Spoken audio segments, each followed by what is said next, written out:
Hi guys, ఇలా rice బ్యాగులు అన్నివి మనం వాడాక పక్కన పడేస్తూ ఉంటాం. దీంతో అందమైన బ్యాగు తయారు చేసుకోవచ్చు. నేను చూపిస్తాను చూడండి.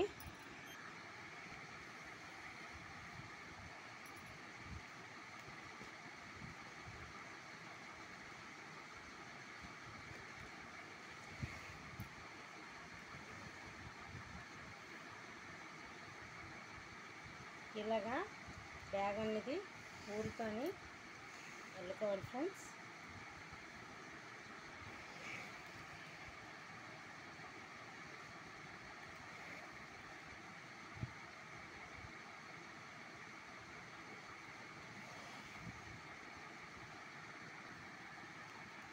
ఇలాగా మనం అల్లుకుంటే ఇలాగా తయారు చేసుకున్న బ్యాగ్ని మిషన్ మీద స్టిచ్చింగ్ చేయించాం ఫ్రెండ్స్.